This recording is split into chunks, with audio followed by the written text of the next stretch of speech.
Hello and welcome to Crucible of Words for more dedicated legacy action. Today we have a very spicy donation deck which has a lot of cards in. So we're a Yorion deck that's dipping into all sorts of things, but we are also a Dark Depths deck. So we are Rainbow Depths, but not as you know it. So what is this deck doing? Well, that is a good question. We're doing all sorts of things, right? We're basically just playing a bunch of good cards from across the colour pie. Although we're very slight on the black card, we just have the one Grist, but I'm going to count it still. And we're essentially trying to play various different games with lots of interesting silver bullets. So we've got a pretty solid land package that we can utilise here. And we've got things like Crop Rotation and Elvish Reclaimer to find out those lands, whether we're trying to combo with Dark Depths or just grind value with Sagas. Or, you know, find the right tools for the right jobs. Things like Cephalic Colosseum, which pairs very nicely with Dack Fayden with Hullbreacher. So you can point a Cephalic Colosseum at your opponent and make them discard their hand. And you get 3 treasures. It's pretty nice. We've got various other tools in here. There's quite a lot to go over, so I'm not going to dwell on them for too long. But we are sort of a green-based deck, which is obviously going to help us with our other colours. We have Delighted Halfling. We only have the one of because we're getting them with the Green Sun Zenith, so it's kind of like having 3 of them. And the idea is we want to try and play some of these potent 3-drops. So we've got Uro as a way of closing out games. Neither Reliquary, which can shoot our silver bullets and our combos and all sorts. We've seen how powerful this is in Maverick and Naya Depth strategies. We've got the Grist, which can just take over a board and just keep pumping out value. And it's going to be very useful, especially the mill with the fact that we're running Life from Loam and Punishing Fire. We've got Dack Fayden, which is very good with Hullbreacher because you can tie your opponent and they just discard 2 cards and you get 2 treasures. But then we also get some useful abilities like gaining control of artifacts like the One Ring, which is in quite a few decks these days. So that's quite a useful one. It's just an excellent card to get some value, and if we're playing, again, things like Life from the Loam and things we want in our graveyard anyway, then it's quite useful there. We have a Teferi, just a standout card really. A Wrenn and Realmbreaker, which will help fix our mana, which might be a little bit squiffy, but we'll see how we go. And we've got an Endurance and Ramunap Excavator as tutor targets here. Mostly we're going to be getting the Grist off of the Green Sun Zenith, but we can cast off of things like Mox Diamond and Boseiju Bog. We've also got some some 4-mana legendary cards in the form of Minsc and Boo, which just closes games very quickly. The One Ring, which pretty good as it turns out. And Omnath, which, considering we're a deck that wants to be making lots and lots of land drops and cycling through our lands, so we're going to have lots of lands enter the battlefield in one turn, we can get all of the abilities going on this. So it's just a nice thing to find. Removal wise, we've got 4 Source Plowshares, 2 Prismatic Endings, and the Punishing Fires. We've got some other Saga targets from Expedition Map, Haywire Mite, Shadowspear, Soulguide Lantern. We've got Samwise to rebuy our Sagas and things. Karakas to keep bouncing our stuff. We've got all the tools you could ask for, really. And trying to navigate playing this one, I imagine, is going to be quite tricky. So I'm just going to make sure that I'm fully aware of the dual lands and basics we have in our deck. So we have this basic forest. And that's it for basic lands. So that is interesting to me. So we've got Volcanic Island, Tundra, Tropical Island, Taiga, Savannah, Plateau. So those are the ones we've got here. I'm going to keep this open and I can tab between it when I'm doing my fetch lands because there's a lot to keep track of here. So we'll see how this pans out. We also have one Forth Eorlingas, another Wink edition. We can fire it off early. It's pretty much good in all stages of the game, apart from certain matchups, really. Okay, sideboard-wise, what have we got? We've got Yorion because we're a Yorion deck. Although we don't have the most amount of value to blink, but it's still a card that we can reach to for extra cards, just having more cards in our opening hand. Fiery Justice as an interesting sweeper, but this can ping off damage all sorts of places, so it's pretty handy. Another as a Saga target in Pithy Needle. Artifact Hate in Collect Roof and Force of Vigor. Bit of protection for our spells using things like Veil of Summer and Pyroblast. We've got Hydroblast and Flusterstorm to stop some annoying things, like Blood Moon can get hit by the Hydroblast, which is always quite nice. We have a Containment Priest as a one-of, which is interesting because we can't really tutor for it, so it doesn't seem like the strongest of one-of. Gadok Teague, we can tutor for it and it will shut down certain decks like the One Ring combo decks. And we've got Surge Extractions for Graveyard Hate. So we've got a lot of different tools and it's going to be a case of, is this too many ingredients in a soup? Because this is a big soup of things here. So we will see if we can find the right tools at the right time here. but we certainly have a lot of tools. Alright, before we jump in, if you would like a donation deck of something as wild as this, or maybe something a bit simpler, by all means get in touch via the Discord in the description below, or just leave a comment on my video and I can get back to you. Remember to like and subscribe, and let's play this unorthodox Rainbow Depths list. If you're looking to play Legacy on MTGO like me, why not try Card Hoarder? They're a rental service that I personally use, and I found them better than other rental services that I've used in the past. So why not give them a try? Alright, we're on the play for game one. What does our hand do? I'll tell you what it doesn't do, and that's cast spells. This is an easy mulligan. Okay, this casts spells, so I'm down for this one. We can throw back the Sajiri step. That's one we want to find later on with like a Reclaimer, Knight, or Crop Rotation. Where does our hand go here, is the question. It just sets up to cast all of our good spells coming up, but we're not a blue deck with like cantrips and stuff, so this could definitely go wrong for us. We're going to keep this, get rid of the Sajiri step. Opponent is a fan of the channel. Let's see if they still will be afterwards. So we need to keep this in case we need some more blue mana down the line. So I think we're looking at Mox Diamond, and I think we discard the Yavimaya here. We'll play our Wooded Foothills and pass. Oh, today I think is also the day that Mind Desire is unbanned and online, so... Alright, so they're going to take our only spell. And we are once again playing against some blue-black deck. I think the last video I recorded was 3 blue-blackish decks in a row. Okay, so we can crack this away now. So no dazes. Then we can go and get this. Are we getting our basic so we can't get wastelanded here? I think so. We can use our Mox Diamond for our colours. We just want to get this Sylvan Library down, and if this can stick, then I think we have a good chance of pulling ourselves out of the game. Alright, we got 2 cards out of it, and now we have nothing going on whatsoever, which is something I feared might happen with this deck. Scalding Charm being cracked. There's a Watery Grave. Our opponent's now in range to play a Death Shadow. Yeah, we have 5 cards in our graveyard, so we need to find some more ways of putting cards in our graveyard to get us Barbarian Ring doing anything. Forth Eorlingas. Is this a thing we want to start happening? We're definitely casting this. The question is, are we attacking with it? Or are we... Alright, we didn't get the choice anyway. Our opponent's deck is a hyper-efficient beast, whereas ours is trying to leverage lots and lots of different tools. But by having them in our big 80-card deck, it means that our reliability and efficiency is down. And we might just get bodied here. Okay. Black, green, and 1. Let's have a Grist. Alright. If we can mill ourselves into something like a Life from the Loam, we might be able to dredge our way back into this game. We only have the 1 Euro, so it's going to be hard to hit that. So this is going to come in at the Grist. We're going to block with the Insect. Unless we're getting our guy killed. Bowmasters. Yep. And now the Shadow can take out our Grist. And we're in trouble. Yep, I do really like the Death Shadow deck. I think blue-black something is still the best thing you can be doing in Legacy right now. We're going to go and get with this.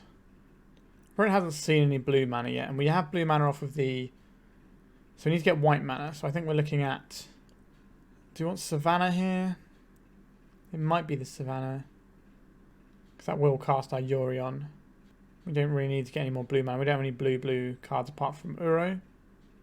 Go for this. Put Yorion into our hand. So if we draw a land next turn, we at least have a... At this point, it's going to be a chump blocker, sadly. This is just the spot we're in right now. Our opponent had 3 key pieces of interaction and a very quick clock to back it up with. Well, I suppose the Bowmaster is a 4th piece of interaction as well. Bit awkward for us over here. We also need to be careful with our clock because our deck is definitely one that could take a long time to play. So we're going to be F6ing where possible. And they know the only card in our hand, so that we get no value of holding up mana or anything. So what are we looking for our turn? It's a good question. Right, so they're going to Endurance away our graveyard here. Give themselves another threat. I'm surprised they didn't do that pre-combat for extra 3 damage. What do we have to Green's Zenith for? We can get a Grist. That puts us to 5. And they have 5 damage coming through except that. So that doesn't do anything. No, I don't think we have any lines to beat this. So we're going to save our time. Our opponent just realised They could have got some extra damage in with their endurance here. Okay, so our opponent is a Death's Shadow deck. So I would like some Graveyard Hate to stop their reanimation shenanigans. So that's these options. Then it gets tricky. Veil's Summer can protect against things like Grief and such like. And Pyroblast is definitely an interesting one here. So this is potentially 6 cards. So what in our deck does not feel useful? Outland Liberator. This is not the matchup for that. Punishing Fires are fine here. We will not need this Haywire Mite. These other ones are pretty useful. What lands will we not need? Blast Zone probably going to be quite good here. Karakas is a white source, but they're not going to give us a lot of options, so I think we trim that one. All the other ones seem fine there. Scavenging Ooze definitely has some good text. We won't want our plows, we want our Hullbreachers. Ramunap, Endurance, these are all useful. Teferi's pretty good. Let's go, we can end the game. Maybe we're going to trim one of these Forth Eorlingas. Eorlingai. And that gives us 2 more cards to try and squeeze out of our deck. The One Ring is certainly interesting. But I think Dack Fayden might be a liability against Bowmasters, because we might just not be able to do anything with it sometimes. That might jam us up a little bit. Because Hullbreacher is just going to be good on its own anyway. Samwise got some use here. What is the last card we want to remove? Is it one of our 1-drops? Crop Rotation into the counterspell deck feels a little bit awkward. Alright, we're going to trim one of those and submit. Right, let's reveal our companion. What does our hand do here? Yeah, this one is a keep, I think. We've got some mana sources. We can play a turn 1 Reclaimer or a turn 1 Green Sun Zenith. It's kind of our choice. I'm just trying to think what I would rather have access to. The Thespian Stage or the blue mana? I think it's probably the Thespian Stage. Pictures Otawara. Play this out. Stick a knight. Sorry, not a knight. An Elvish Reclaimer. We could have Green Sun Zenith there for something like a Delighted Halfling or a Birds of Paradise to try and get our Knight of the Reliquary going next turn. But the Elvish Reclaimer is going to be very potent here.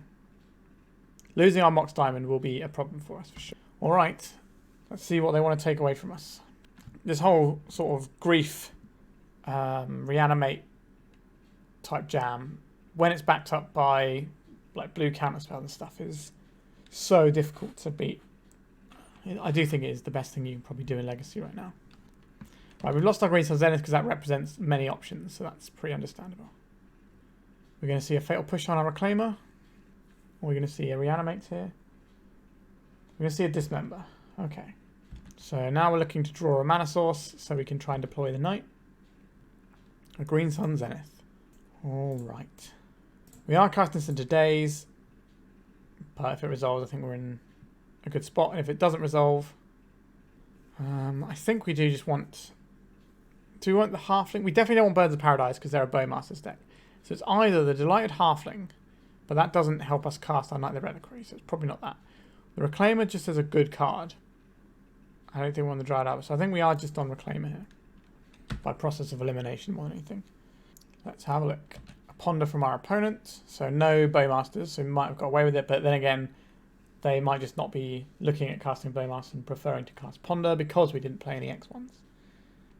There is a Watery Grave, so they can have a 1/1 Death Shadow. Alright, so they're griefing us here. We're going to lose either the Plough or the Knight, depending on which one they take, will tell us a little bit about their hand. Alright, so they're not really worried about our Knight, which means they've probably got a threat that they want to stick. Right, there it is. We have the biggest creature on the board somehow. We drew a Plough. I guess we just hold open with the Reclaimer here. Our opponent can't really attack into this. Hopefully they'll drop another Death Shadow and we can get 2 for 1. That would be beautiful. A Brainstorm.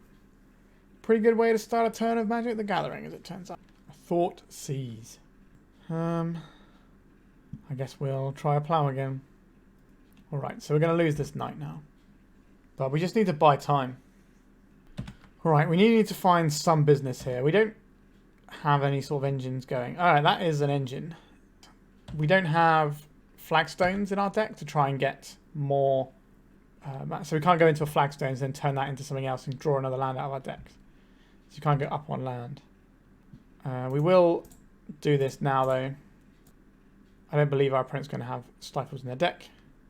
So, let's pick up what lands we want here. We can try for an Urza Saga, because if we draw a land, we're going to be in a really nice spot then. Sure, I believe. Like, we got a lot of lands in our deck. Let's see if we can draw one. Also, on the next turn, we can sacrifice it with its trigger on the stack anyway. I think we're just giving ourselves the best chance of doing something good with this game. Yikes.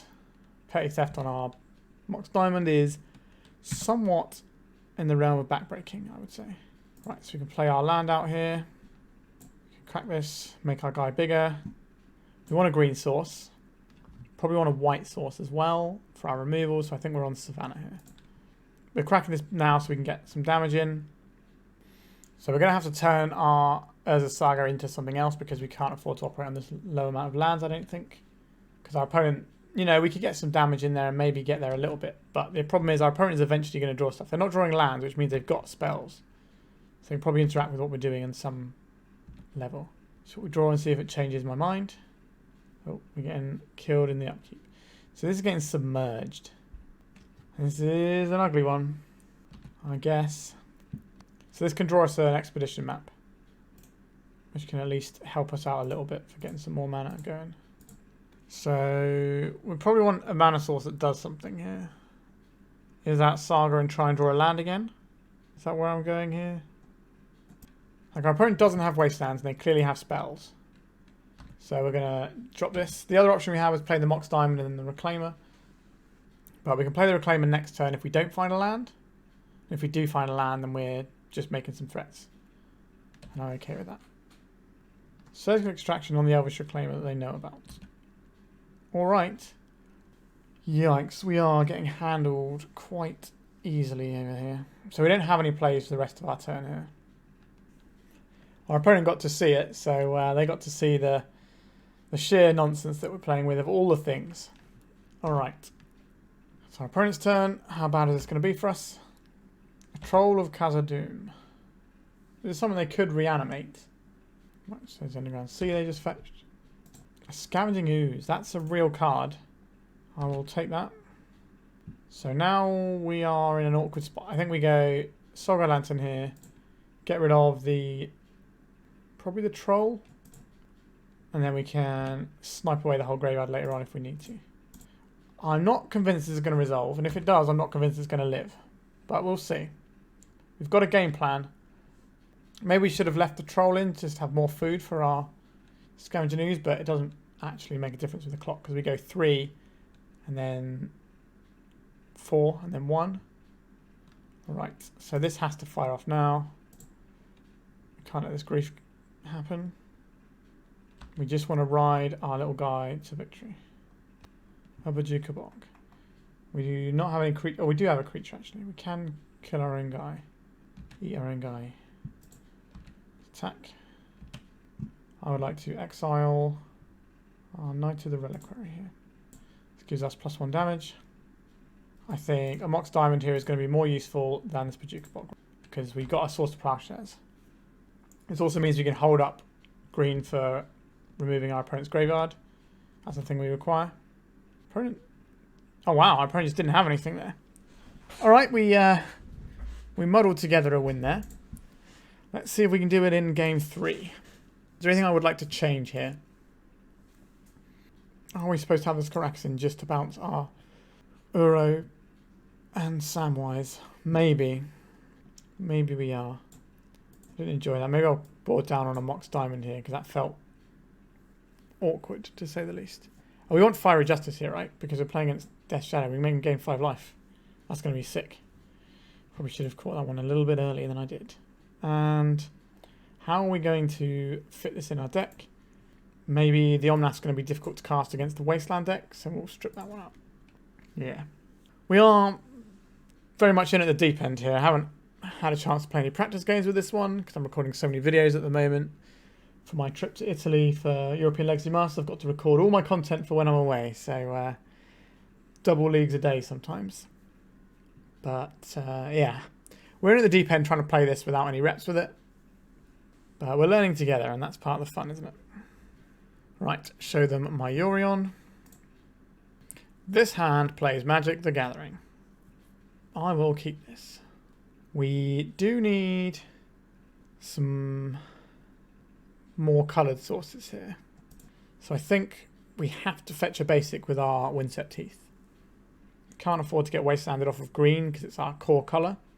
So then we start off with Forest Reclaimer, provided our Reclaimer doesn't get griefed or Thought Seized on turn 1, which is quite likely. They've got 8 Thought Seize effects. Maybe they'll just be nice and cast a Ponder. Yep, sure. Let's see what they find here. Alright, they took our turn 1 play. Not a surprise. Are they going to reanimate this and take another play? At the moment, we're up on that deal with 2 for 1, and now it's going to be 3 for 3. Because they get a body out of it. And we lose 2 cards. Alright. What are they going to go for here? The Knight. That's fair. One of the better things we're doing here. Swords to Plowshares. Sure, I'm going to play this Minsc Teeth. Like, if we're getting Thoughtseize, I'd like to get this plow out of our hand.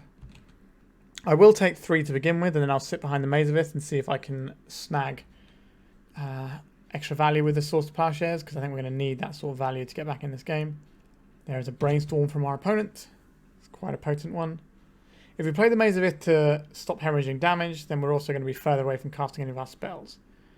But we don't have the land to cast those spells at the moment anyway, so I think we are just going to be throwing down the Maze of Ith. We're also in an annoying spot where if we want to plow, we have to get the Savannah probably, which then puts us in range of getting wastelanded. So our mana base is somewhat eclectic. Alright, no fetch land. Is that because they don't have one or because they like all the things on top of their library? Who knows? A Boseiju Bog. We do not require that one this turn.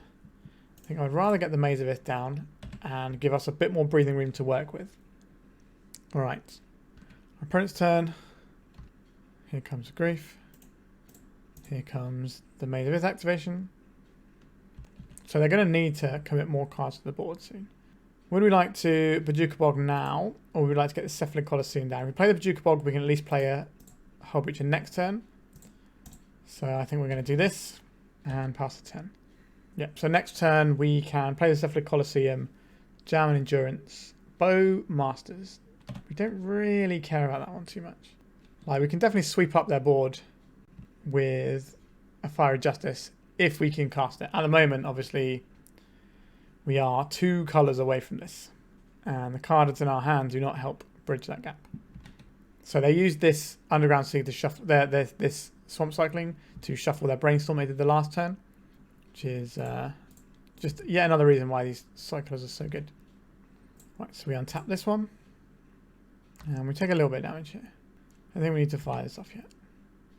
A Tundra. This will save us a point of damage. I will take that point of damage. Also means we can fetch a basic forest with our Windswept Heath if we want to.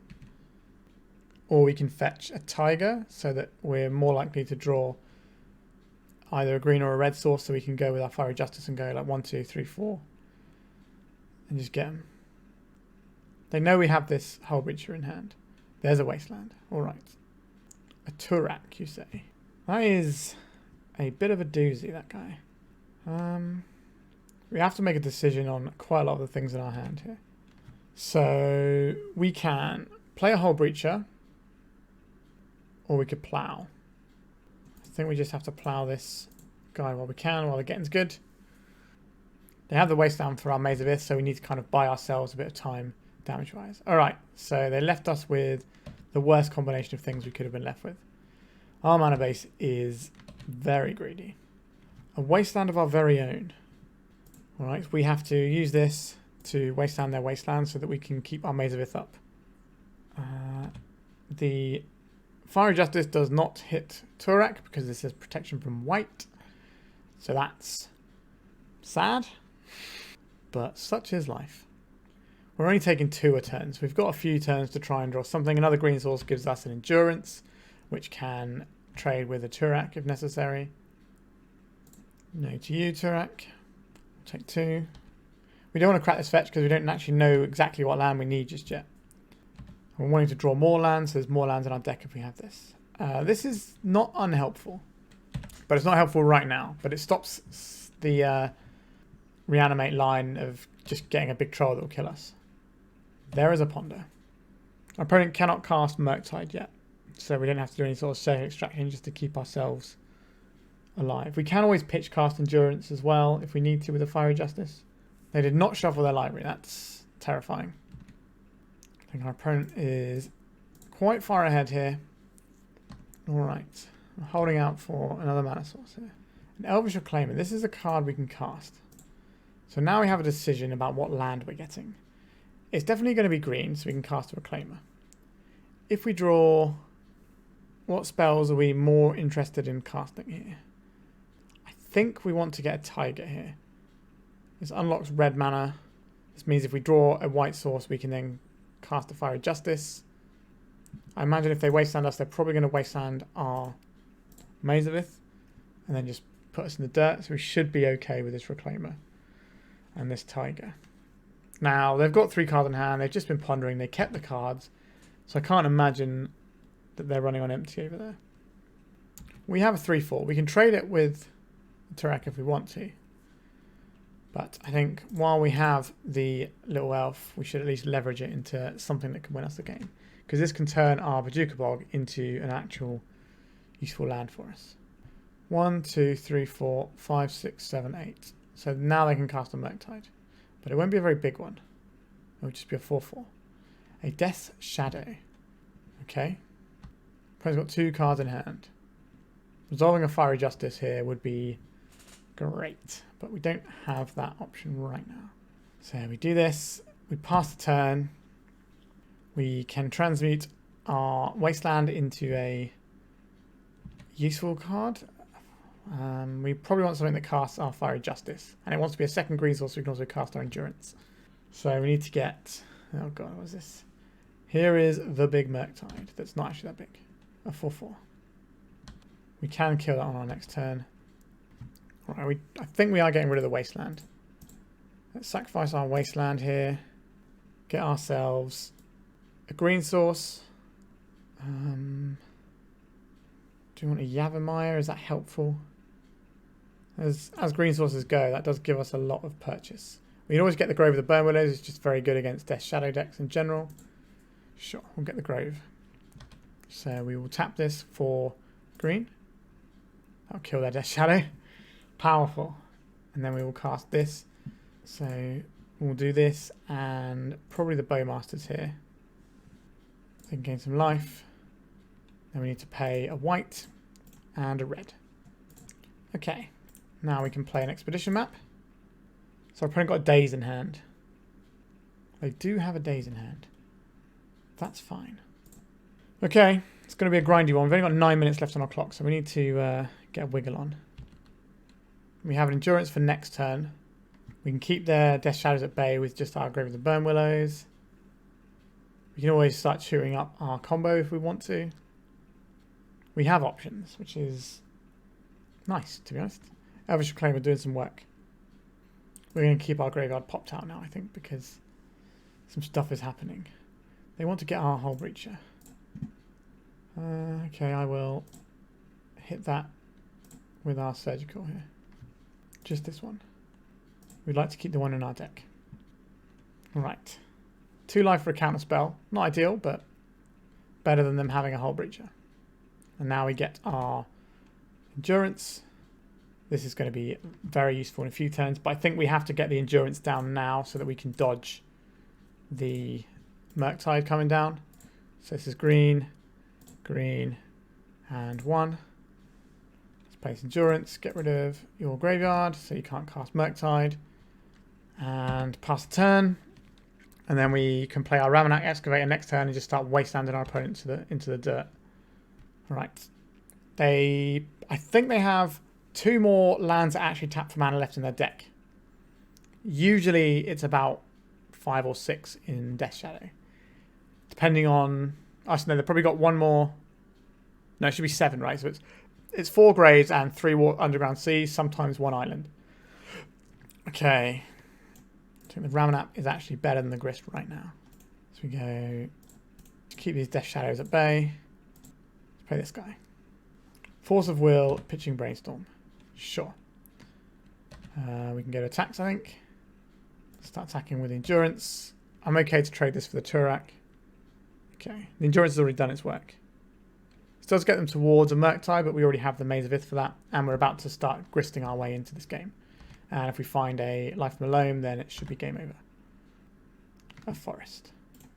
I will play a Forest. I will play a Grist. And one colourless. I don't think we need to give our opponent life right now. Right, due to our clock, I might start... I think we're just going to attack here. I was thinking about maybe shooting up our combo, but I think we don't need to do that just yet. The Grist gives us a lot of strength on this board. They can Bowmasters down our token and hit Grist for 2. That would be annoying. But we do need to get our opponent down. Maybe we should have just gone for the combo. This is coming Grist. We'll let Grist take the one here. Because if they're going to play like a big scale Murktide, we want to be able to kill it with the Grist. Actually, we could have made the Ith it. That would have been smarter. I'm just playing quickly because I didn't want to run out of time. Alright. Another Turak. That was one of the cards that they had in their hand, was it? Interesting. A Minsc and Boo, Timeless Heroes. That's a good one. Make no mistake here. Alright, so... red, green, white, and this. Let's go for Boo. Yes, I would like a hamster. Oh, let's go in with a Boo. Bash our opponent up here. Right, our opponent can cast Death Shadows, but we have got 2 Planeswalkers on board now, so we are very far ahead. Sure, there's a Death Shadow. Right, we will not make a Boo here. Another Reliquary. Right, let's make our Boo bigger. Let's go attacks with it. What would you like to do here, opponent? They can block with a Death Shadow and take the trample damage, and then it will work alright for them. Because state-based effects will be checked, and this will be large. So we want to cast this. Green, black, white. Minus this. Sacrificing one of our insects. We'll kill the Death Shadow because it's the biggest thing on the board. Alright, I think we might have done it here. Opponent's on 3. We can just fling a Boo next turn. Sure. Don't care about that. We got many big creatures. Sure, ping down our little guy. I'm not sure what card off the top wins our opponent the game here. If there is one. Because Boo can just fling next turn. And we have 2 lethal things. Well, we've got 3 lethal things to fling. Oh, that was a pretty good game with some back and forth there. Opponent was a lovely human being, which you love to see. Happens a lot in Legacy. A lot of Legacy players seem to be lovely human beings. All right, let's go to round 2. We won that one. Yeah, pretty happy about that. So the games we lost was a case of efficiency versus like a huge array of tools and powerful stuff. And the efficiency won out in the game that we lost. It was not even close. They were just so much more efficient and lean and doing all the things. And then this time we just had, you know, our big haymakers that we could just start slapping down. And we sort of got there. It was a bit ropey for a while. Our opponent had to brick a little bit for us to get there. But I'll take it. Let's go to round 2. Right, we're on the draw, which I don't really mind because we need a little bit of help. I don't like these double Mox Diamonds.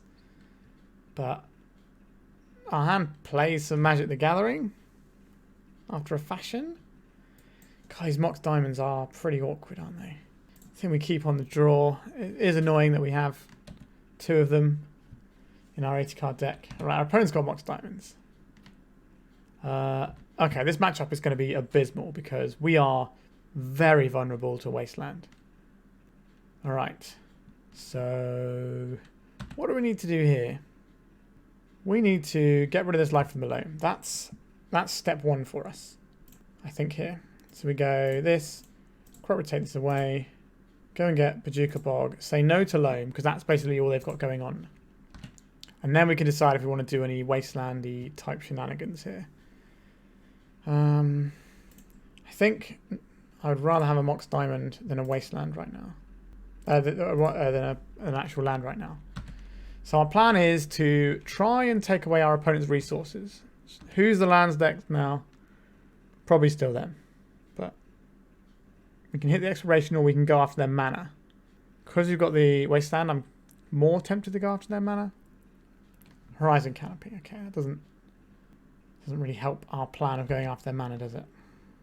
But we can just go Wasteland into Grist here. I guess our deck is just full of good spells, so it's not unhelpful. Pop our graveyard out now because it's becoming a relevant zone. Just see if they remember their Maze of Ith triggers. Alright, they just took the one. They didn't want a Maze of Ith. Interesting. You never know if you don't ask, right? So, we've got an extra 1 point of damage in there. We have a decent chunk of creatures in our deck. So Grist could be doming them for a reasonable amount as the game progresses. We're getting close to a Crucible of Worlds. What a wonderful magic card. My favourite of the magic cards. We do get to exile this though. But they have a Thespian Stage over there, which I'm not a massive fan of. Sylvan Library is a good one. Let's go to attacks. Try and get a little bit of damage in. So we want to use green mana. Get rid of this Crucible. Don't just want to give them a draw engine. And then we want to play the Sylvan Library. Would we rather have a Mox Diamond here? I think a Mox Diamond is safer than a Tiger here, so I'm just going to have this one. Get rid of this. Got a Sylvan Library on the go.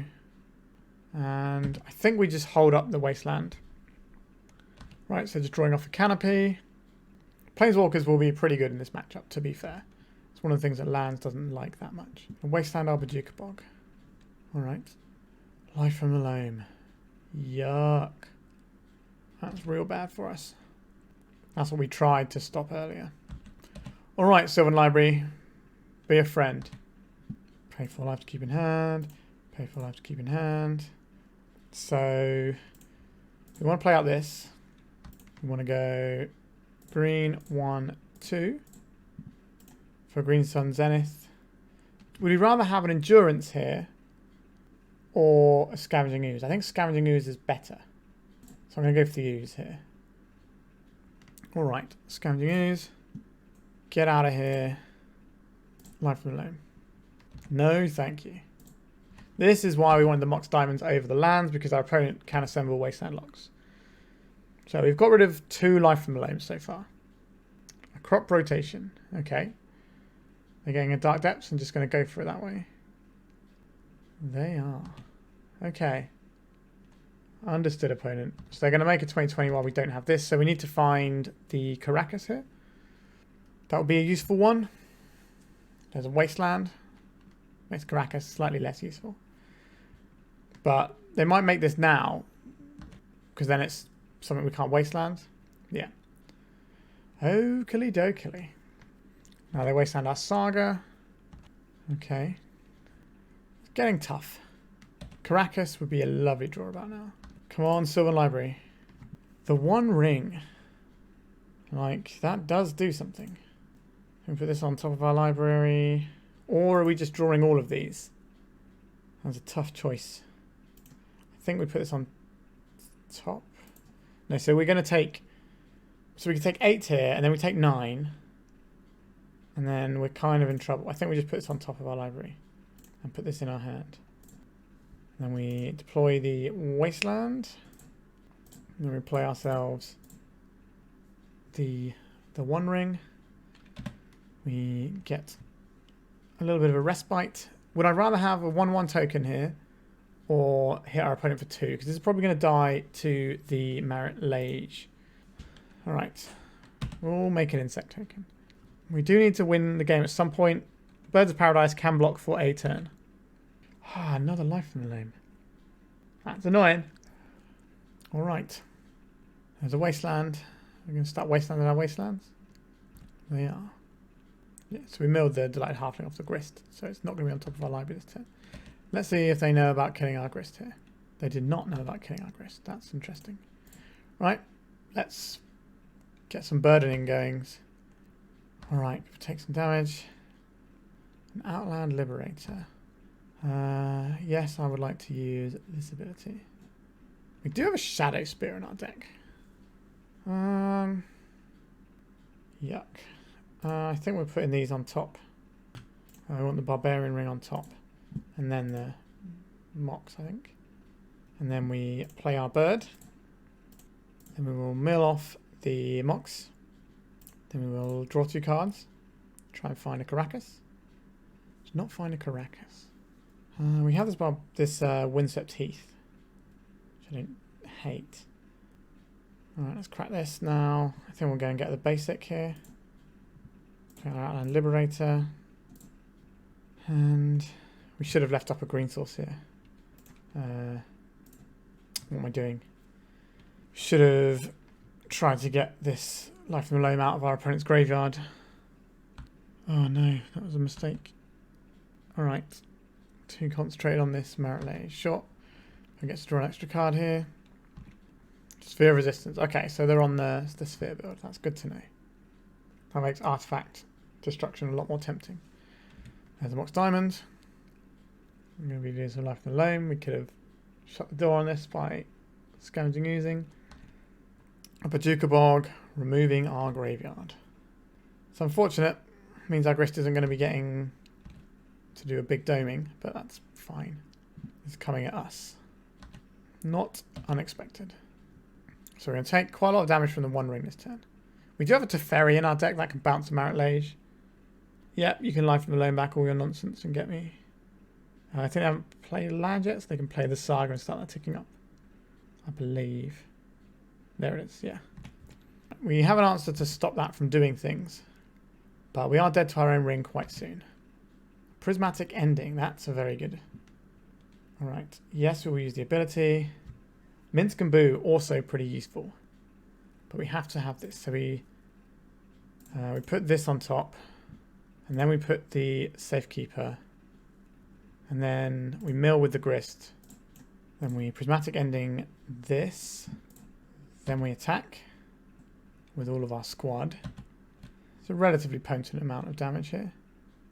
So we're playing to 8. We can get rid of both of their loams, but I don't think that's how this game is going to be won and lost. We can draw and try and win the game next turn. We know we've got Minsc and Boo on top. We're not taking damage on our next turn. We can play the Barbarian Ring as additional damage, potentially. And I don't think we want to crack the One Ring. I think we need our Wasteland here, because they can just make a 20/20. Sure, yeah, so this gives us Wasteland and Boseiju.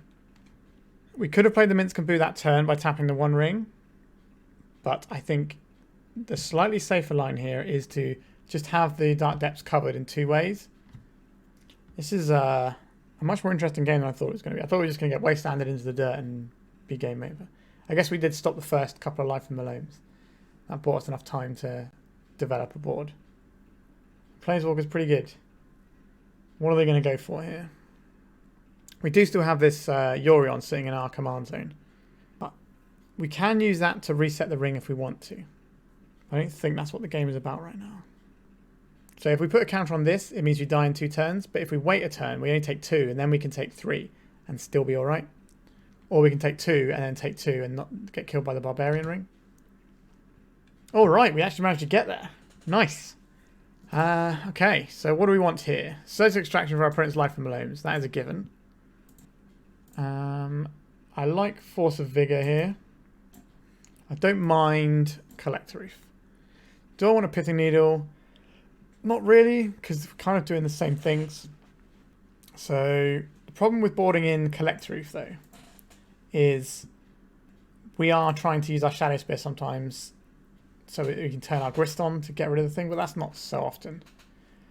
I don't know if we want the youth. We definitely want these 4. So let's try and fit these in and then try and assess it.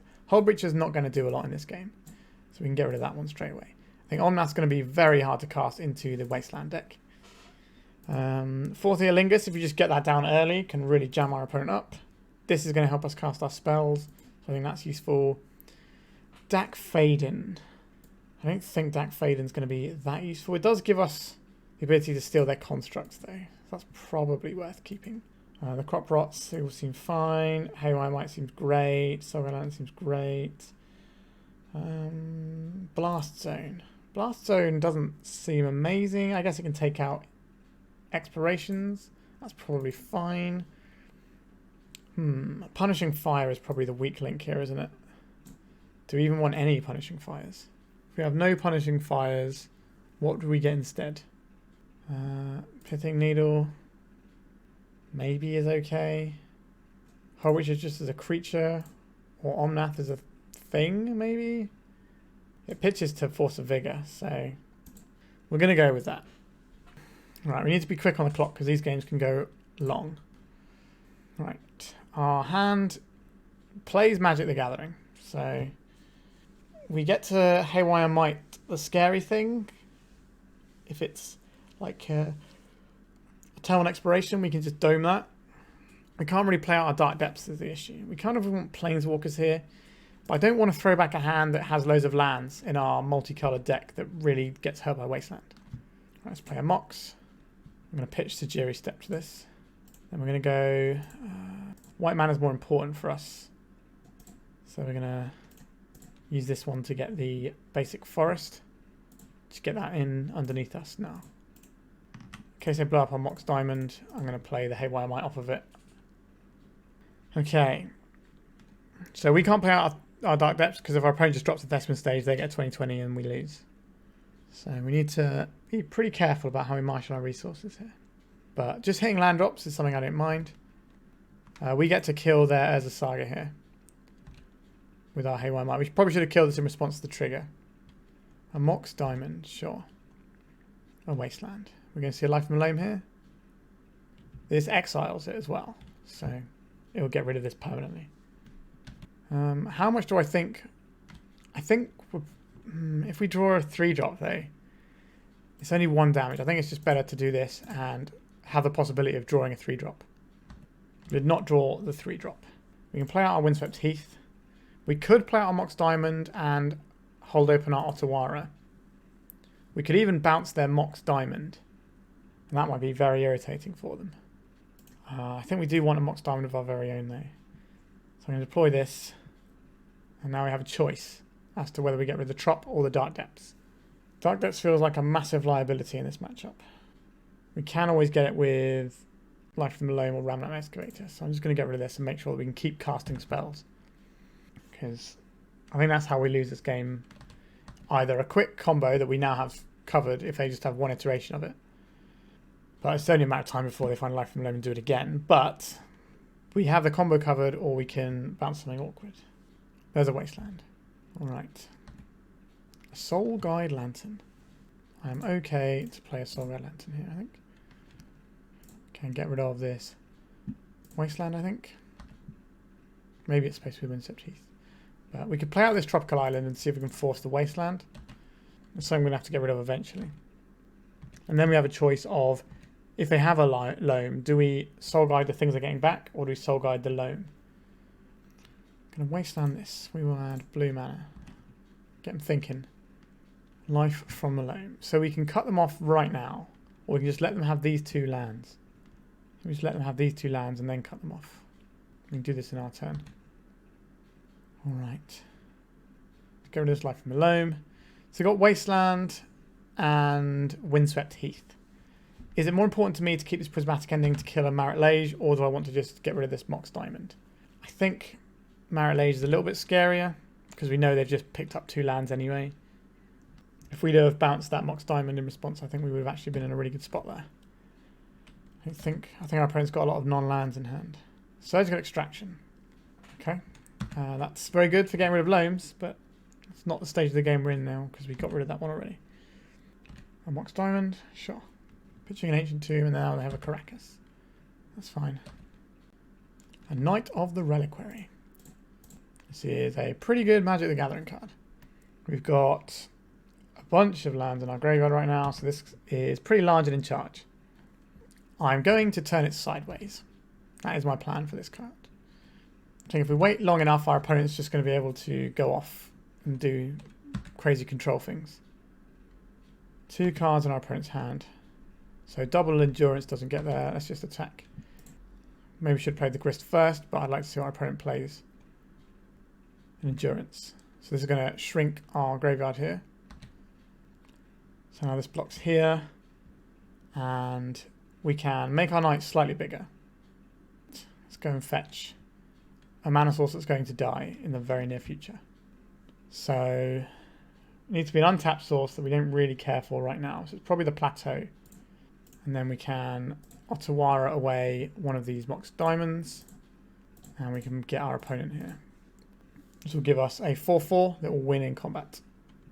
That's why we don't play the Grist. Because if they have Endurance, we don't get to do that play. Alright. What's our opponent up to? A Soul Guide Lantern. Sure. That's going to shrink our Knight, but... Oh, they're drawing cards straight away. This would not be a bad time for us, for our opponent to play... that's an annoying one. I was going to say to play a Life from Below, because we don't really care if they have those in their hand. So, would we like to get another Knight of the Reliquary going? I think so. And we're going to use this Knight to get rid of the Plateau. And we can get rid of our opponent's Maze of Ith and give ourselves a big clock. So we go and get ourselves a Wasteland here. So now I think we do play this one pre-combat here. Do you think our opponent's got another Endurance, is the question. Let's snipe this one out. I'm going to crop rotate this for a Bajuka Bog, perhaps? Seems that way. A Blast Zone. So they're going to put some counters on this and blow up a bunch of our stuff. That's a bit rude, isn't it? Is there... We can go to a Wasteland and destroy this Blast Zone. Might have missed some damage there. A Samwise the Stouthearted. Sure. So if our opponent puts a bunch of counters on Blast Zone, we Knight the Reliquary. The amount of lands we have dwindling massively now. But we just need to get over the finish line. No to Blast Zone. Alright. So we have lethal damage. Oh, we got there. We are 2-0 with the greed pile. Loving it. Yeah, drawing the right cards in the right order. Pretty good way of playing Magic. Alright, let's see if we can keep the train rolling. We are on the play for round 3. Our hand is very slow, but it does play Magic. Are we just trying to haymaker people? Is that the Magic we signed up for? I believe it is. We at least have some interaction against the really fast decks with the Endurance. But yeah, I'm not a big fan of this hand, but I'm very reluctant to keep hands that don't cast our spells. And then getting the mana underneath us is the most important thing, and then we're going to draw spells that do stuff. So I feel like I'm pushed more into keeping heavy land hands rather than anything else. Underground Sea. Alright. Lotus Petal. Okay, are we Doomsdaying? I don't think we beat Doomsday in a million years with this deck. Entomb. Okay, we can beat this. What was I saying about having the card that can at least interact with the really fast decks? Obviously, we're going to have a bit of trouble if our opponent has some interaction here of the blue variety. Pretty good. Not a bad start to this game. Now, we need to piece together something else before our opponent does. The One Ring is very good at helping you piece together things. We don't have oodles of life gain in our deck, though. I guess we play this. I don't think we should Boseiju our opponent's Underground Sea. We can Boseiju something like Animate Dead down the line. That might prove a lot more useful. Unmask, targeting us. Alright, we're going to lose our one card. The question we have now is, do we put... I don't think we put Yorion in our hand against this discard deck. We want to put it in the turn before we're casting it. I think we'll play out this Plateau and hold open this Punishing Fire that is unlikely to be useful in this matchup. But you never know. They could play a Grief and we could Punishing Fire the Grief. That's not too shabby. I guess if they gain some life with an Archon, we get it back. That's alright. Opponent is going again here. They have a Grizzlebrand. We get to bounce it next turn, but not before they get to mess with us. Thoughtseize. I guess we can get whatever lands we want here because our opponent's not going to mess with our mana base. So I'll have we need a green source here. So we get Savannah, and this one can get us a Trop. So we want to be able to cast Endurance. So red. So we might miss the rebuy on this by not having a second red, but I think it's more important to get access to blue here because we already have a thing we want to cast next turn. Oh, they didn't do anything. Interesting. Scavenging Ooze, please. Elvish Reclaimer. You're Scavenging Ooze, but later. So I think we play this off of the Savannah. I think we play the Boseiju. Although if we get hit by an Archon, we want to be able to bounce it. So maybe we're supposed to keep the Boseiju as a card to pitch. Yeah. Obviously, it's a Grizzlebrand they have in the graveyard, but if they put an Archon into play, we want to at least be able to keep hold of our Otawara to then get rid of one of their guys. And realistically, what does our Boseiju do? Okay, so now we get to... If we get to untap here, we have access to Bojuka Bog whenever we need it. Okay, we have access to Bojuka Bog whenever we need it. So I'm going to play out this Cephalid Colosseum, I think, and pass. Are we going to steal game 1 from Reanimator? Swamp Cycling Troll of Khazad-dûm. Sure. There's Badlands. And Exhume. I will. I think I'm happy to get rid of our Cephalid Colosseum here. Say no to what you got going on over there. This is good for us because we get our endurance as well. I don't care if they have an Exhume in their graveyard. Alright. Now the beats can start coming. So we can attack with this. And we can assemble a Dark Depths combo very soon. We'll play this Boseiju out. This 1 of endurance has absolutely saved our bacon. Now they can still just make a massive guy and ruin us in the very near future. But Marit is going to be coming to town very soon. This is our only black source, so I think we get rid of the Boseiju here. Or is that true? No, we get rid of the Bojuka Bog in case we find a Ramunap Excavator. Let's get rid of this, and we go and get the Thespian Stage here. And we can go in our own time. Oh my god, look at that. Our opponent's not going to like it. And nor should they. Say no to your graveyard. Alright, our opponent's had enough, and rightfully so. Our draws were disgusting. We had no right winning that game, just with how our deck's configured, but we drew so many good 1-ofs there. Alright, so I would like some Surgical Extractions. I would like this Containment Priest. Then it gets a little bit tricky. I think Veil of Summer is useful. Protect us from all their discard effects. Then what are we looking at? Flusterstorm is going to be able to stop some of their shenanigans. If we're worried about Show and Tell, we probably want these Pyroblasts. And if we're worried, well, I guess we're not really worried about the, what's it called? Faith is Looting. This does hit one of the enablers. Maybe that's better than some of the cards we've got. Let's just see what the cards we have are and how useful they are. Prismatic Ending is bad here, so that can go away.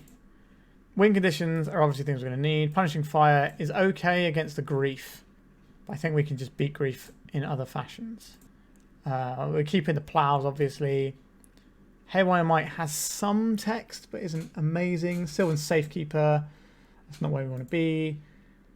Scavenging Ooze, very good. Outland Liberator, playable.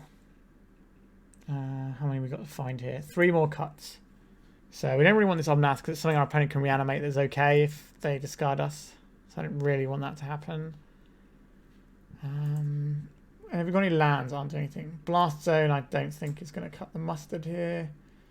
The rest of the lands are useful. So we got 1 more cut to find. Is it the Outland Liberator here? Or the Haywire Mite? Haywire Mite gains us 2 life. We're probably not going to be... do we want it to come off of the Green Sun Zenith?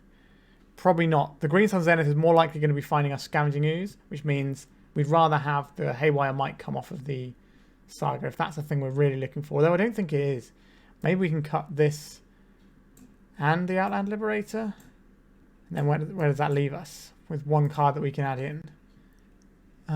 What card would that be? Pithing Needle for Grizzlebrand? That's a thing. I think we'll submit like this. I imagine our opponent being on the play is incredibly bad for us. But maybe we can just get there with our big pile. This doesn't have access to the turn 2 Containment Priest. But we have access to Bojuka Bog on that turn. And they have 2 things that are worth discarding from our hand here. Because if we put the Elvish Reclaimer in play, we can then go off. Oh, Soaring the Dark Lord. Sick. That was a cool card. Right, it took our Reclaimer, so they've taken our turn 1 play from us. So drawing a Mox Diamond would be lovely here. Although they might just be comboing off right now, and then we're just dead. Entomb. What have you got, opponent? Grizzlebrand. Yeah, I'll concede to that. We don't need to play that. Alright, on the play, do you want to do anything differently? I think a Haywire Mite on the play is slightly more appealing, but only slightly. Expedition map's quite slow, but does find our scary thing that can put them in the dirt. Interesting. Do I think they've got show and tells in their deck? Tough decision. Maybe it's the Dack Fayden. It can loot us to some better stuff, but I think we have just other options here. It's a 3-mana spell. This game's probably going to be over before we cast in 3-mana spells. So what do we have here? Double Surgical Extraction. Yeah, we'll keep this. Now, we do have a problem with casting some of our spells here. I am aware of this, but we have 2 pieces of interaction for our opponent's turn 1 combo deck. I did keep 7 though, so the chances are that we are under the gun here. Unmasked targeting us. Sure. Have a look at our surgical extractions. They'll probably also fetch a basic off of their Bloodstained Mire. A Lotus Petal. And over to us. Teferi, Time Raveler. That's a spell that we're not casting. Okay, so we're definitely getting punished by having our mana base be really greedy and trying to cast all these spells.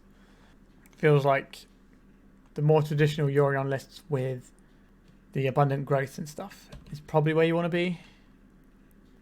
If they have multiple entombs, they can bait one out by they can bait out our surgical extraction. Faith is looting. Let's see what happens with this. Our opponent's deck is full of discards, so I'm expecting to find something. Show and Tell and Doughty Voidwalker. So I do have the Show and Tells in. Reanimate on Doughty Voidwalker. I don't care about this one. We can answer this. Eventually. Not the one. Okay, we can take a few hits from the Doughty Voidwalker.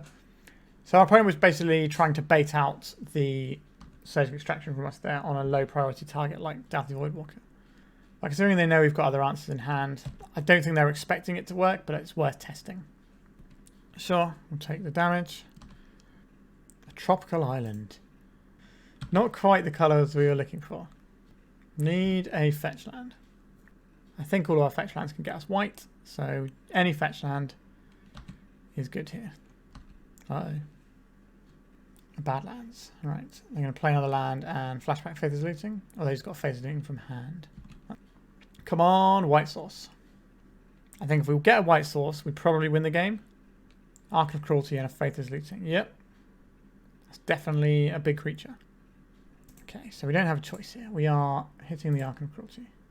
Because we cannot beat that right now. So we'll take this Arc of Cruelty and this Arc of Cruelty. And let's have a look. Soaring Dark Lord, Atraxa, Grizzleband, and some trolls. 1 troll. 1, 2, 3, 4. Okay, so they have an Entomb in hand. Very much need that white source deck. Give us a white source and we'll be friends. Oh my god, I love you, deck. I love you so much. Right, we'll take this out so they can't do those sorts of shenanigans. And we'll hold up the Priest or the Plough here. So we know he's got this Entomb in hand. Feels like we might sneak this game as well. Yep, I'm happy to take this 3. I don't believe our opponent, when they showed us our deck, had any answers for a Containment Priest here. So we need white. We've already got 2 green. So I guess Taiga is fine. No, sorry, white. Plateau is fine. White and this. Should have looked more carefully at our opponent's library for answers to Containment Priest. We know we've got these ploughs in hand. Flusterstorm's pretty nice. Let's just get rid of this now. Hold up Flusterstorm. Maybe we're supposed to do that on our opponent's turn instead. Just so our Flusterstorm is more potent. But we get to drop a Teferi next turn. Although that will take us off of Flusterstorm. So we have to consider if that's the thing we want or not. Alright, they're just scooping it up. Wowzers, trousers. How are we 3 over this deck?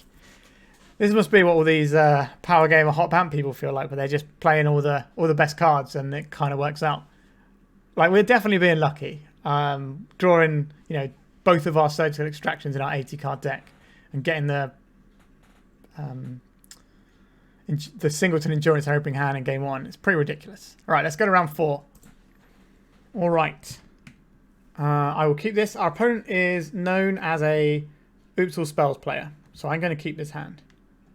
Let it be known that if they're not Oops All Spells, our hand is really bad. Let's play a Soulguide Lantern. If our opponent is not on Oops All Spells, then...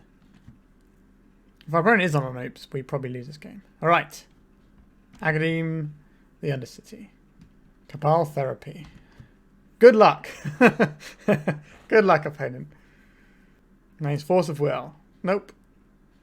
We kind of look like one of these regular Yorion decks. Okay, we need to find a mana source. We did not find a mana source. We're not going to crack our Soulguide Lantern for a land because this is the only thing standing between us and Oblivion. Now, what they're going to do is start making creatures. Yep. And our hand is going to need some help to beat these creatures. Okay, a Boseiju is a good start. Let's just get our library up and running. Should hopefully be enough to pull us through this game.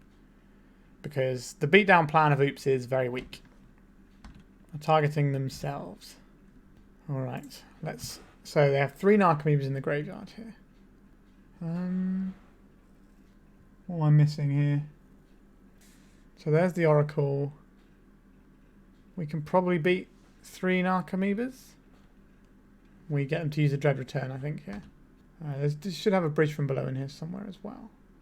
Cabal Therapy targeting us. Sure. Probably the Green Sun Zenith goes here. They might just be doing this to get some more information about our hand and our deck. Sure. We got here Reanimate targeting Thassa's Oracle. Let's Soulguide Lantern away. Right, Elvish Spirit Guide. So they're going to cast Memory's Journey here. So Petal, Petal, and Thassa's Oracle. Okay. Understood, opponent. Right, we're paying 4 life for all of these. This is not a match about life anymore. What is our solution here? I think we get another turn. So we play this one out. This is Dryad Arbor. How useful is our Punishing Fire going to be? Not at all. So I guess we are on Ramunap Excavator time here. And we'll play out this. And pass. So they've got 3 draw steps. And then we lose. But we get to see another 6 cards here, right? Yep. We don't care about Lifetale. Although, well, we do care about Lifetale a little bit because our Sylvan Library is trying to be the thing that makes us not lose this game. Blast Zone. We're looking for Endurance here. Minsc and Boo. Okay. So I'd like to keep this in my hand. And this can go on top. Should play out this Heath. Crack this for a red source. Might as well be a tiger here. Go for Minsc and Boo. So this is 4, 5, 6, 7. This will be 7 with Trample. We only have 1 land card in our graveyard. Sure. We'll just bash for maximum damage here. Maybe we'd have looked closer at our opponent's Oops pile. We'd have noticed the Reanimate's not there. And maybe counted the Spirit Guides and could have been able to work out what was in their hand. We did get there. We stole the game. Yikes. So Gaddock Teague stops their actual win condition from working. So I don't hate that. Collector Roof definitely has some text here. Circle Extraction, very good here. Flusterstorm, playable here. Containment Priest, good here. Pin the Needle can stop Undercity Informer. It's unlikely to be good enough, but we might have many bad things in this matchup. Haywire Mite, probably not good enough here. This isn't going to be an Shadowspear matchup. Blast Zone, that's probably not going to do anything. Punishing Fire is probably not going to be doing anything here. They do have Xanthid Swarm. So I kind of want to keep in some amount of plows if possible. We've got 1 more cut if we want to fill these things in. Omnath quite slow. That can probably go. Let's try something like that. Do you want this Veil of Summer? I'll take a Veil over a plow. Just on the off chance we get to stop the Thoughtseize. Seems very unlikely here. But a couple of plows for Xanthid Swarm. Maybe we need more plows for Xantid Swarm. The ring will definitely pull us out, but it's so expensive. We don't need this Outland Liberator. That can go away. And we won't need this Sylvan Safekeeper. Sure. Alright. So Ganok Teague stops Dread Return from being cast. And it's very difficult for him to win without Dread Return. We can't keep his hand. We can't keep his hand because it's got no mana, but it does have our Soulguard Lantern. It does have our Endurance as well, actually. If we draw any land, our hand is good. Go on then. This is such a weird, distorted matchup. Yeah, we get rid of the one card that isn't green. This is such a weird, distorted matchup that we have to keep weird stuff, I think, to try and win the game. Right. A Dark Ritual. Sure. Another Dark Ritual. We got a Protected Kill here with a Thoughtseize. A Balustrade Spy. Oakley dokley. So they will Cabal Therapy us here. Let's check the graveyard properly this time. So, one Spirit Guide. There should be a button you can press that orders it. That would be nice. So, the Memory's Journey is down there. There's 1, 2, 3, 4. All Spirit Guides are gone. So, they can't Memory's Journey right now. Is there a bridge from below in here? No bridge from below. Oh, there's one bridge from below. Yeah, so they can just make some guides here. So, if we just Endurance here, that's probably the best bet. And we'll evoke our 4-drop. So they're going to have to find all the mana to do their combo again. This one of Endurance. Like, we do have other bits of graveyard here. You know, we've got the Soulguard Lantern, we've got the Scavenging Ooze, we've got the Endurance, and we've got the Green Sun Zenith. So it's not like we just have just one Endurance that we're trying to get to. So these will not do anything this turn. But our opponent can just beat down with a 2-power guy, and we don't have any mana. But that hand, even without lands, was better than our average hand against this deck. Come on, land. No land. Sure. Alright. We've got some turns to find some stuff. We'd love a green mana. Just get us like a Savannah off the top or something. An Urza Saga. This does find Graveyard Hate. Well, it doesn't because we already have the Graveyard in hand. But it does find... What does it actually find? I don't know what we've got left in our deck. Right, we'll get rid of our Endurance, unfortunately. But it means they can't reanimate it. Which would actually be a pretty good line here, because we are going to get beaten down by this guy over a number of turns. Our Urza Saga can find us a Mox, but we need a land in hand for that to work. So if we draw a land that we don't want, then maybe that's a thing we can do. A Sylvan Library. I don't think we want to draw a card here. We don't want to lose to just the combo. We've got 8 turns of getting beat down. This is a flyer, so it's not the easiest thing in the world for us to kill. A Dack Fayden. Sure. A Pithing Needle, an Expedition Map is probably the best thing we have here. But we can't crack it. Alright. Yeah. The Oops decks really do distort the game in an interesting way. A Kingdom for a Chrome Mox right then. Uh-oh. Uh-oh. Let's see what they have in their graveyard here. Oh, they're milling us. Okay. Sure, that makes sense. Alright. We've got a thing that does a thing. Alright. Which of these lands is the worst for us? Probably Forest in this matchup, weirdly. So we'll get the Forest. We'll deploy the Reclaimer that they've helpfully made bigger. Alright, so we're going to get attacked for 4 now. But we can get a Maze of Ith if we want to, which doesn't help us that much. It helps us die slower. Oh, don't play any more guys. Cabal Therapy, sure. The cards in my hand don't really matter. I named Endurance, sure. Swords to Plowshares.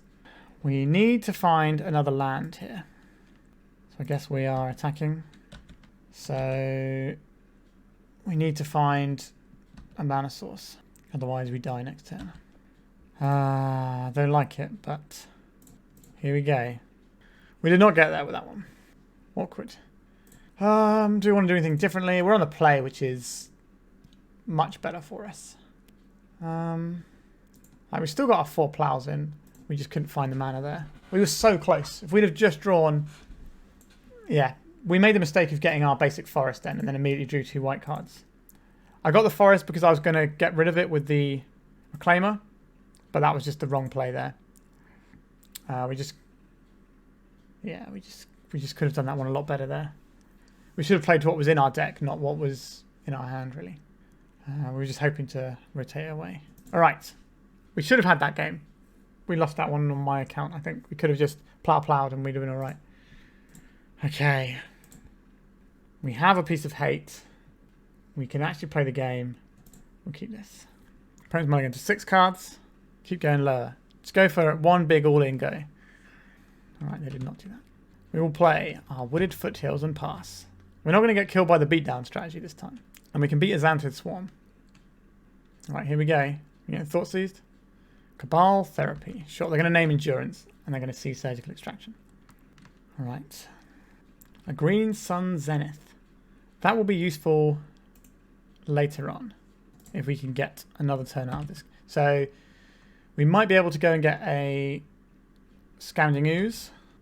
If we can find another land. Let's see. Our opponent has to draw a discard to beat our surgical, or they can draw Memory's Journey. Right. So we've got time to draw an answer. A Birds of Paradise. I will take that. I'm going to play this Maze of Ith. And this allows us to get our Knight of the Reliquary going next turn, or we can get a Scavenging Ooze. Both are good options.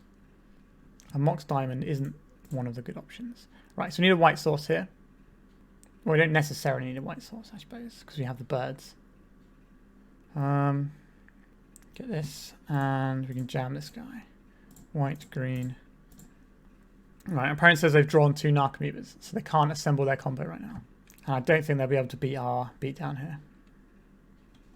All right, we are 4-0 going into a trophy match with this incredibly greedy deck. We are absolutely Mr. Magooing our way through this, just happening to draw the right stuff and getting super lucky with our opponent getting Narcomoebas in their hand and all sorts.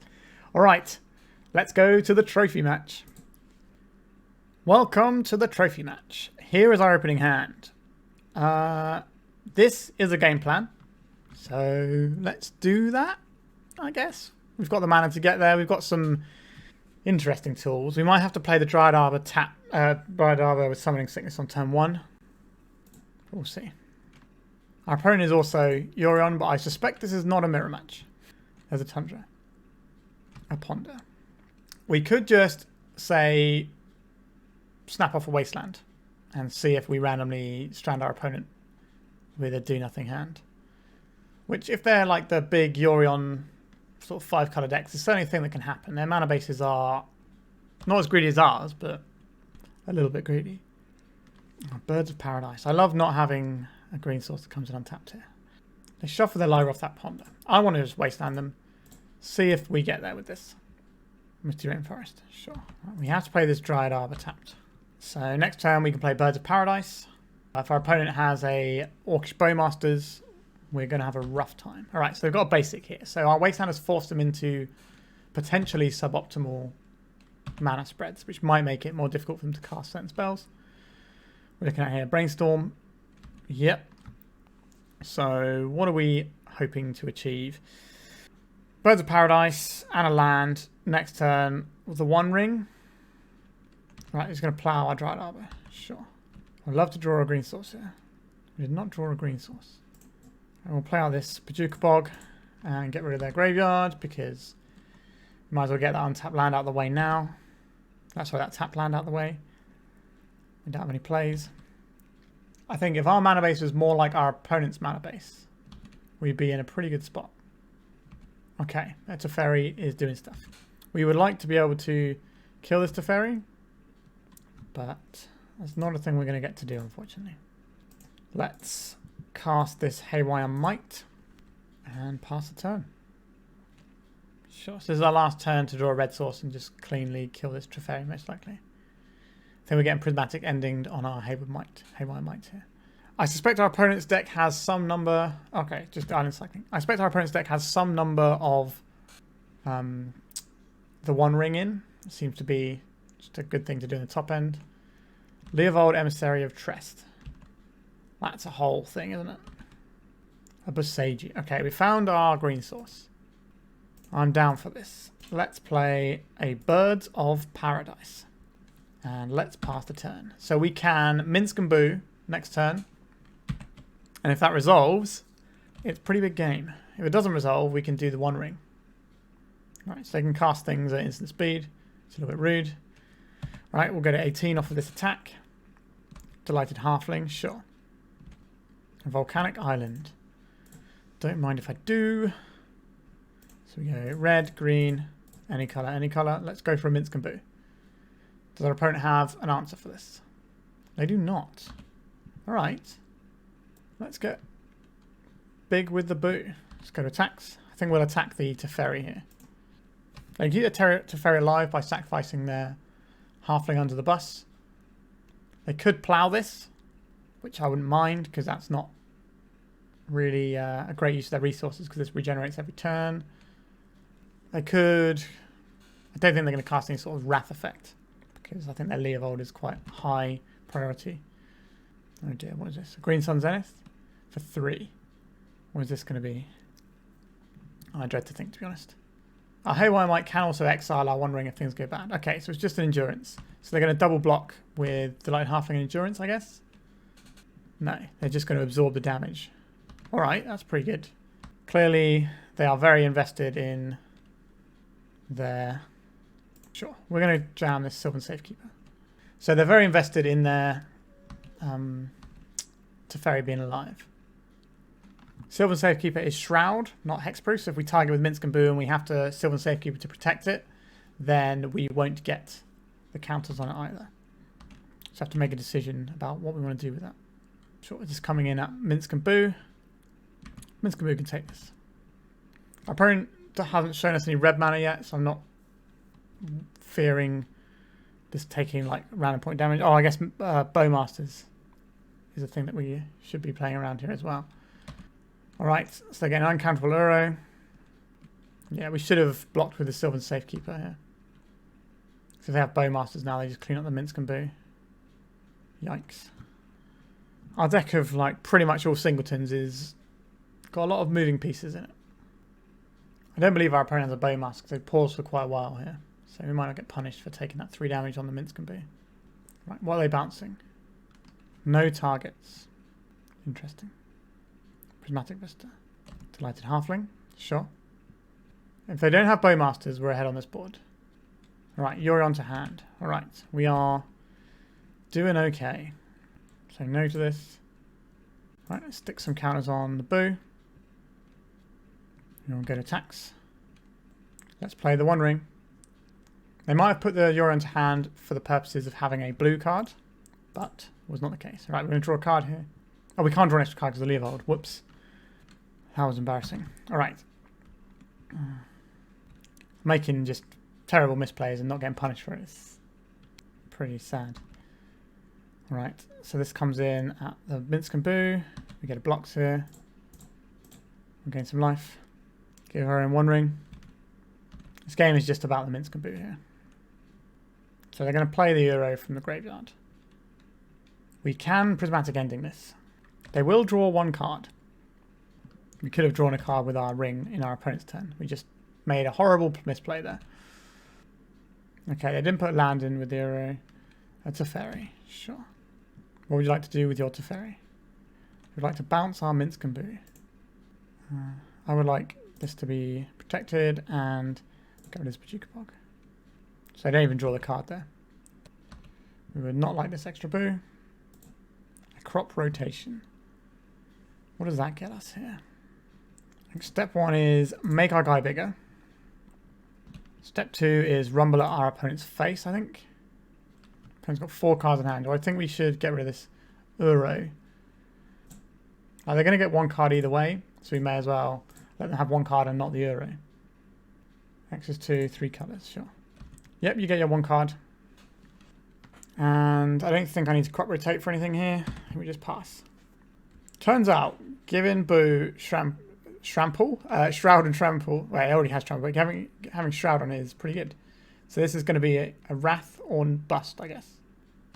Okay. How do you beat my 13/13 Trampler? Brainstorm. You keep going, opponent. Alright. We made some pretty sloppy misplays in that game, I won't lie. But Minsc and Boo is a powerful card. so we weren't punished for them. Pyroblast is something I would very much like to have in this game. Fiery Justice can clean up Planeswalkers quite nicely. So we're going to hit that. We didn't see red from our opponent. Flusterstorm and Veil and the Surgicals for the Uros. These all seem useful. Gadok Teague to stop counter spells. Like Force of Will. I don't think that's where I want to be. Do on the Fiery Justice, I don't know. I think we definitely want the Plows here. Blast Zone is maybe a bit questionable. Hullbreacher is going to be great. Dack Fayden, not convinced about him in this matchup. Scavenging Ooze, Outland Liberator maybe isn't at its best here. The Shadowspear, probably fine. Haywire Mite, I don't think we saw anything. We've got endings if we do need to hit something a bit unusual. These can be realistically get rid of. Tempted to get rid of this Blast Zone. 3 more cards if we want them. Endurance is good. Wrenn and Realmbreaker is pretty nice. Grist very good. Loam is definitely a route to winning the game. Maybe it's the crop rotations against the counterspell deck. And then we have one more cut to find. Is this going to be about Shadowspear? Like, there are definitely situations where it can be about Shadowspear. This Punishing Fire doesn't look very strong here.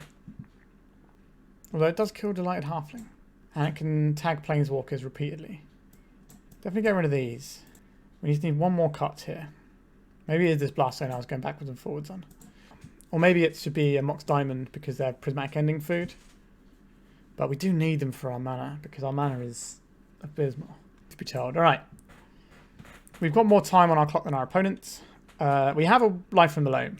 That is a plan. I'd love to have a Wasteland to go with it. But our hand is definitely light on action here. But I think I'm still going to keep this. I think the person who misses the land drop first is liable to lose this game. Oh, Teferi, what draw? Our opponent somehow has Wastelands in the deck, I'm sure. So if we can get a Forest here, we've got red off of that. We've got second green, we've got blue, and we got white. So we don't need the colours. We've got black, yeah, sure. So we're just going to go straight into Birds of Paradise. We have Teferi Time Raveler as a follow-up, which should hopefully be really annoying for our opponent. So they didn't have a Delighted Halfling on turn 1. We're going to see a Ponder on turn 2 or a Brainstorm. A Prismatic Ending on our poor little bird. Understood, opponent. There's a Dryad Arbor, sure. And Urza's Saga. That's a pretty strong one.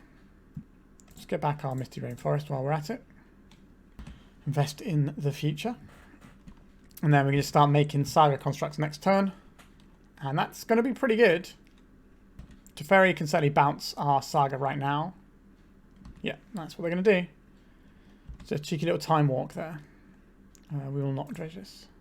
Punishing Fire. I'm down to clown and just get rid of this Teferi right now. Alright. The next turn we can get rid of the Dryad Arbor, depending on what gets played this turn. Green Sun Zenith for 3. Sure. This could be awkward for us. A Leovold.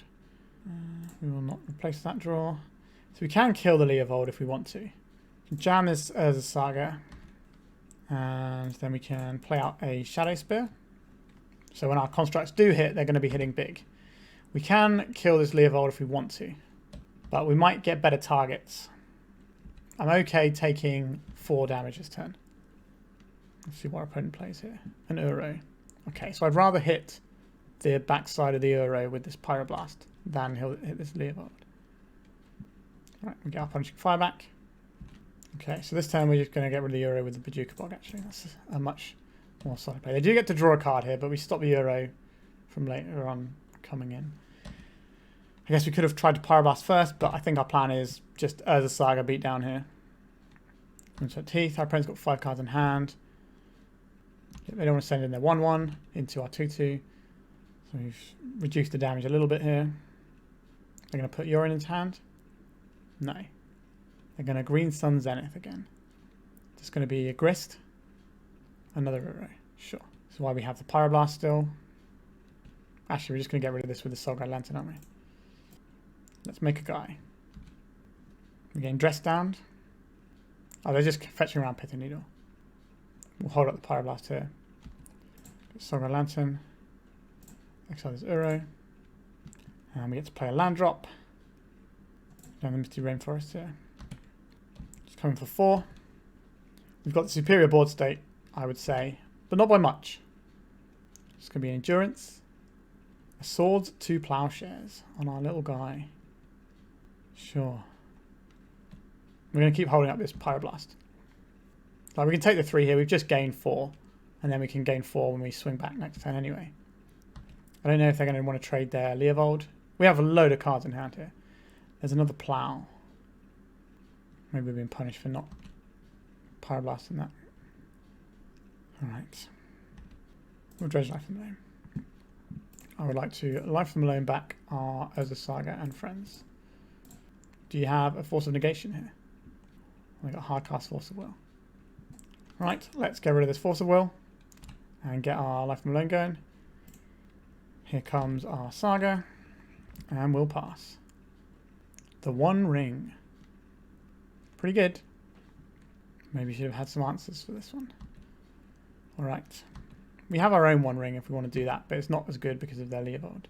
Don't want to dredge. Okay, that's fine. And what are we doing here?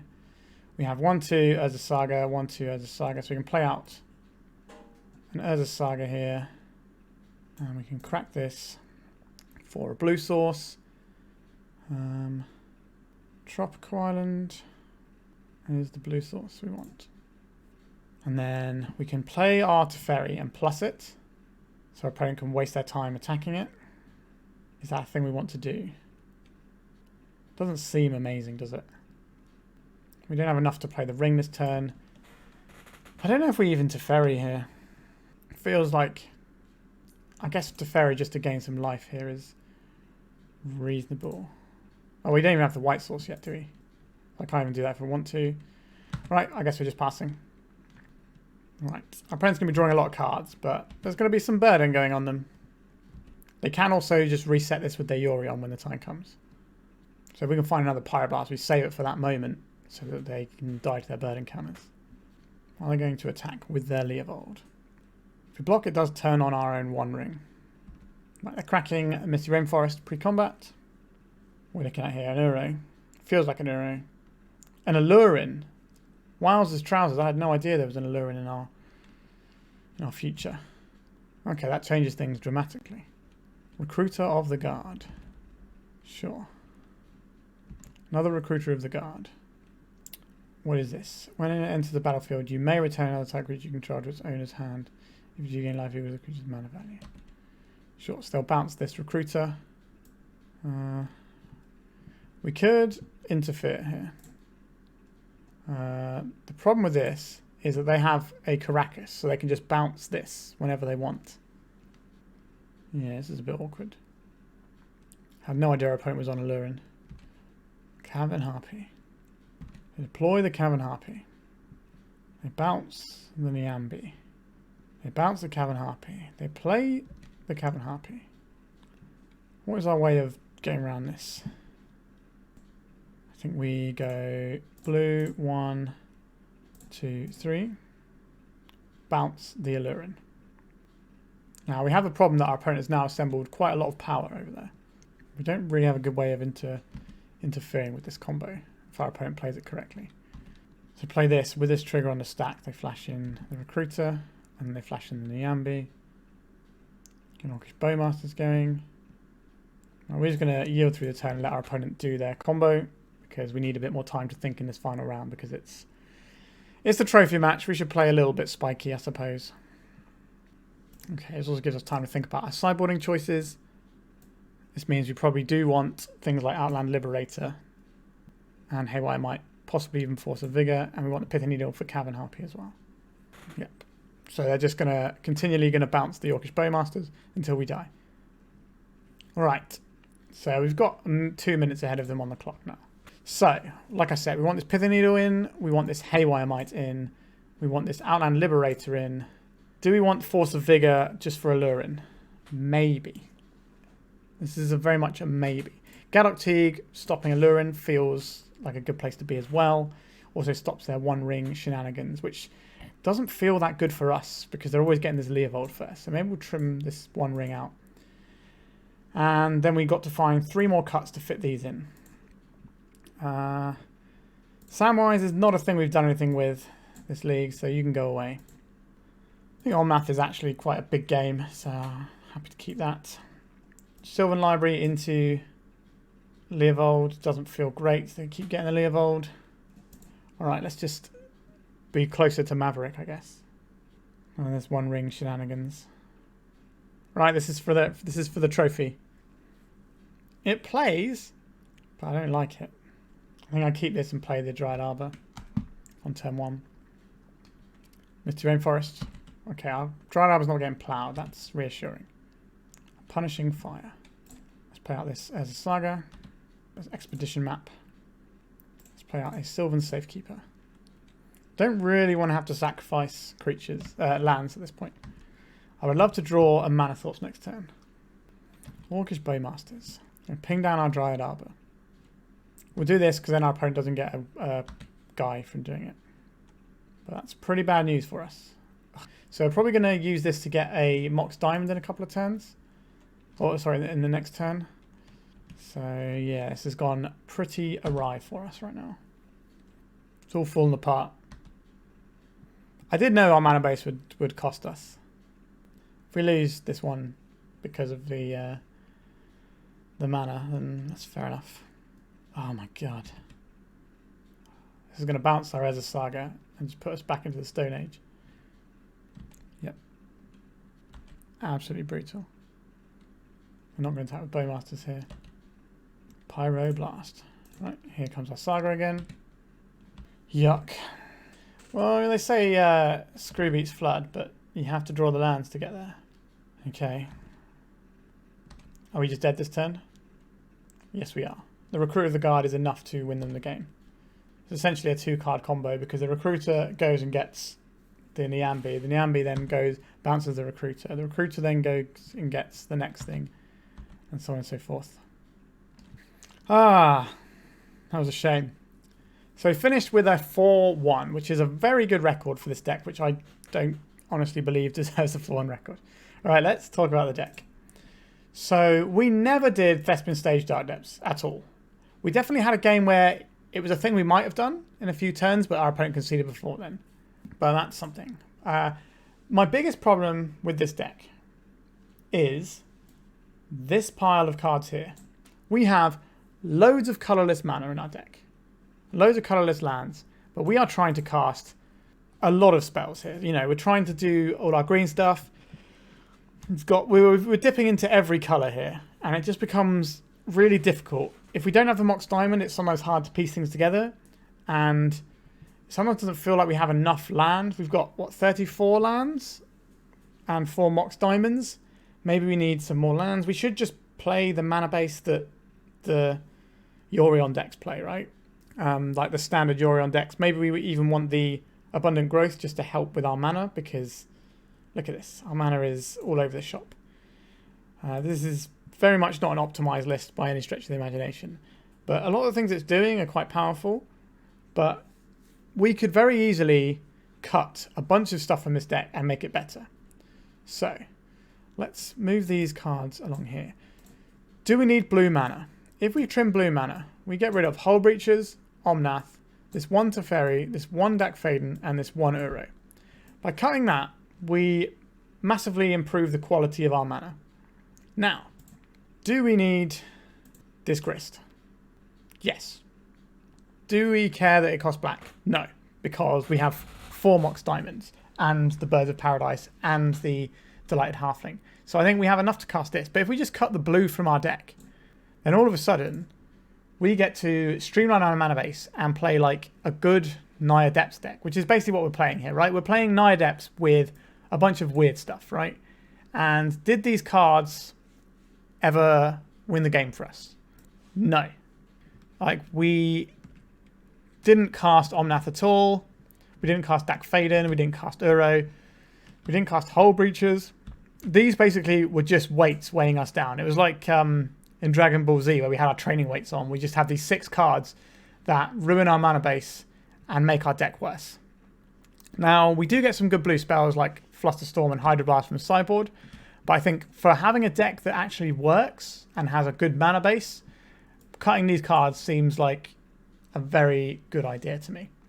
Now, do we want the One Ring in the deck? That's the next question. I'm not convinced. I think I would have rather had another Minsc. And if we're cutting these, we should be getting some more Green Sun Zenith, and we can thresh that package out a little bit. Basically, I think this deck should just be a Naya Depths deck that has Grist splashed off of Mox Diamond and Mana Dorks. And all the games we played that we won were basically down to the fact that we were playing Naya Depths, not that we had these blue cards just to make things a little bit awkward. That makes having the Thespian stage and the Depths not so bad. Now, some of those decks, some versions of Naya Depths have more copies of these. So 2 and 2 is not uncommon, but that's something you might be able to do if you're getting rid of some of the lands that don't tap right. So let's have a little pull out of all of our blue lands here. We have a lot of blue lands considering we're not really a blue deck. So we have 1, 2, 3, 4, 5. 1, 2, 3, 4, 5. 5 blue lands in our deck for spells that we never cast. Now imagine if these were just more solid ways of making our mana. Like 4 colours is, well, with 3 colours really. So 3 colours we could have, so we've got Tiger, Savannah, Plateau. We can have some more of these, which would also make our Knights better. We can have more copies of Knight. We could just play more of the good cards here. I'm not personally convinced on Wrenn and Realmbreaker. I do, however, think multiple Grists might be really good, because every time I've played Grist, it's just been amazing. Yeah, the Urza Saga package is greedy, but on the plus side, we are only running 3 Urza Saga, 3 Wastelands. So at least some consideration has been put into that. But I think if these were things that help us fix our colours, we can get some basics so we're not just completely under the gun to some stuff. That would also help. Barbarian Ring is pretty cute. I'm not really sure that's what we want to be either. Sideboard-wise, our sideboard looks pretty good, to be honest. I think Fiery Justice felt bad, but that was because of this problem of our deck here, right? These 11 cards are really jamming us up. But we could easily play a Yorion Naya Depths deck, and it'd be pretty good. But what value are we getting from Yorion is the main question you have to ask yourself. Because it's just an extra card in our hand. That's it. We've got a slightly less reliable deck because it's got 20 more cards in it. Just to get +1 card in our opening hand. And I'm not entirely sure that's worth it. I think if we want to make the Yorion work, maybe we should stop playing some of these Mana Dorks and start running Abundant Growth. That would go a long way to making this better, and also make our mana better as well. So I think that's somewhere I would look. You can also put an Abundant Growth on a Dark Depths and get it tapped for mana, which is quite nice too. But I think maybe if you want to play Yorion Naya Depths, you can certainly lean that way with other tools to make what we're doing actually work a little bit better. Now we've got, we've got the Samwise that can sometimes get a little bit of value, or resetting Planeswalkers, but that's very, very marginal for what you're getting off of the Euro. And if we had some, like, I guess we can reset the One Ring, so maybe that's a better reason to have that. But if we had the Abundant Growth, we could get some value there. There's probably some good stuff we could also chuck in there to make the Euro a little bit better. But yeah, that's my take on this one. This has been a very long recording, and I'm absolutely exhausted now. I've recorded two videos today, and this one was, yeah, I'm up to about 3 hours of recording time on this one almost. So 2 hours 50 on this right now. So I'm absolutely knackered, and it's 2 o'clock in the morning. So I hope you've enjoyed this one. And if you would like a donation deck to make me play some weird and wonderful stuff like this and get some feedback on what I think needs changing, by all means contact me via the Discord or just send me a comment and we'll sort it out. But please remember to like and subscribe. I think the majority of the people that watch my videos aren't subscribed, so why not hit that subscribe button and really help me out. I'm approaching 2,000 subscribers. Hopefully I can get that done in a couple of months, so help me do that and it'd be wonderful. All right, thank you very much for watching this victory of Mr. Magoo-like proportions of just lucking our way through some of these rounds, but it's quite fun. So thank you very much for watching, and goodbye.